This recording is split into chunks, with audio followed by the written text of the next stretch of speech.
Oke, baik, terima kasih seluruh masyarakat Indonesia yang saya cintai dan banggakan, rekan-rekan pers semua.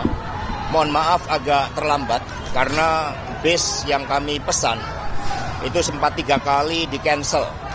Apakah ada opsus atau tidak? Yang jelas kami sempat mencoba mengganti 3 bis, tapi akhirnya tetap datang sehingga kami terlambat. Terima kasih atas kesabarannya. Pada kesempatan ini saya datang ke Komisi Pemberantasan Korupsi. Inilah sikap kooperatif yang kami tunjukkan sebagai warga negara Republik Indonesia yang syah, yang menjunjung tinggi hukum, dan datang meskipun sejak awal kami memahami bahwa begitu banyak agenda-agenda politik terkait dengan kasus saya. Ini bisa dari keterangan saksi yang mencoba diintimidasi. Bahkan saudari Tio pun itu tidak bisa berobat ke luar negeri melanjutkan pengobatan atas derita kanker yang dideritanya hanya karena tidak mau menyebutkan nama saya. Yang kedua, bahwa bukti-bukti yang disampaikan di dalam peradilan ternyata diperoleh juga dengan cara-cara yang tidak sah, dengan cara-cara melanggar etika, dengan cara-cara yang melakukan perbuatan melawan hukum, sebagaimana terjadi dengan saudara Kusnadi ketika dia datang mendampingi saya. Maka penyidik KPK, saudara Rosa Purba Bekti, kemudian menyamar, membohongi, mengintimidasi, merampas barang milik DPP PDI Perjuangan, dan kemudian menginterogasi tanpa adanya surat perintah panggilan. Sehingga ini merupakan suatu pelanggaran yang sangat serius terhadap hukum. Yang ketiga, terjadinya pelanggaran terhadap hak asasi manusia. Dan kemudian yang keempat, bagaimana proses pra-peradilan yang terbuka bagi masyarakat umum, ternyata bukti-bukti yang disampaikan atas suatu perkara yang sebenarnya sudah inkrah dan tidak bisa diproses kembali. Nah, untuk itu meskipun diwarnai dengan berbagai praktek-praktek pelanggaran hukum dan intimidasi, saya tetap datang ke KPK ini. Perlu rekan-rekan pers ketahui, selama 6 bulan terakhir banyak jurnalis asing dan juga duta besar yang bertemu dengan saya. Mereka mempertanyakan tentang kegelapan demokrasi di Indonesia ini. Mereka begitu prihatin dengan kegelapan demokrasi ini hanya karena ambisi kekuasaan.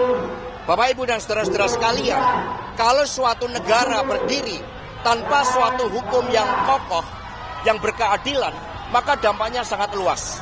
Tidak hanya kehidupan sosial, politik masyarakat, tetapi juga iklim investasi. Tidak akan ada investasi yang masuk ketika tidak ada hukum yang memberikan kepastian di dalam seluruh tata pemerintahan negara kita. Karena itulah kami mohon doanya, kami datang dengan niat baik, dan untuk itu mohon bersabar. Kami akan ikuti seluruh proses dengan memberikan keterangan yang sebaik-baiknya. Terima kasih.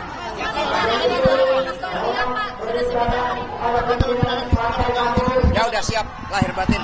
Ada pesan dari Bu Mega?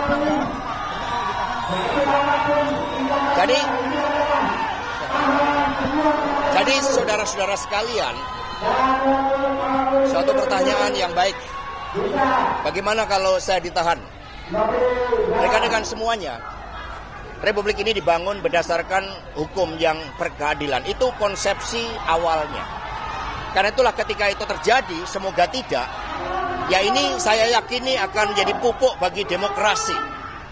Ini akan menjadi benih-benih bagi upaya untuk mewujudkan suatu sistem penegakan hukum yang sebenar-benarnya tanpa pandang pilih. Karena itulah kami meyakini, karena kami dilatih untuk berjuang dengan keyakinan. Saya tidak menjabat sebagai pejabat negara.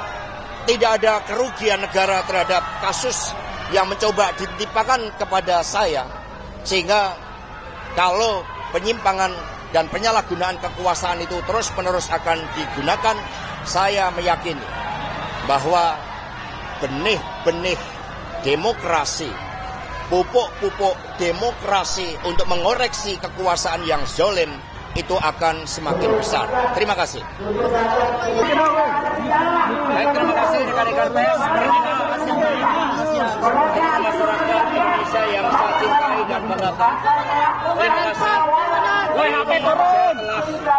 Kooperatif memenuhi tanggung jawab sebagai warga negara Republik Indonesia yang siap mengikuti proses pemeriksaan dan ada 62 pertanyaan yang saya jawab. Dari penyidik KPK juga sangat ramah, sangat kooperatif. 62 pertanyaan itu berkaitan dengan persoalan-persoalan yang sudah inkrah, sehingga tidak ada hal yang baik yang di dalam pertanyaan, bahkan banyak juga yang mengundang pertanyaan itu. Karena itulah sejak awal saya katakan bahwa sebagai sekjen PDI Perjuangan, saya dengan kepala tegak siap menerima konsekuensi apapun bagi Indonesia Raya kita. Karena Indonesia dibangun dengan pengorbanan jiwa dan raga. Kita adalah negeri pejuang. Sehingga saya tidak pernah menyesal. Saya akan terus berjuang dengan api semangat yang menyala-nyala. Semoga ini menjadi momentum bagi Komisi Pemberantasan Korupsi untuk menegakkan hukum tanpa kecuali, termasuk memeriksa keluarga Pak Jokowi. Terima kasih. Merdeka.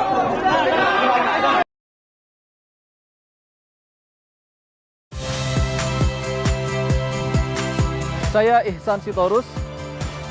Saksikan program-program Kompas TV melalui siaran digital, pay TV, dan media streaming lainnya. Kompas TV, independen, terpercaya.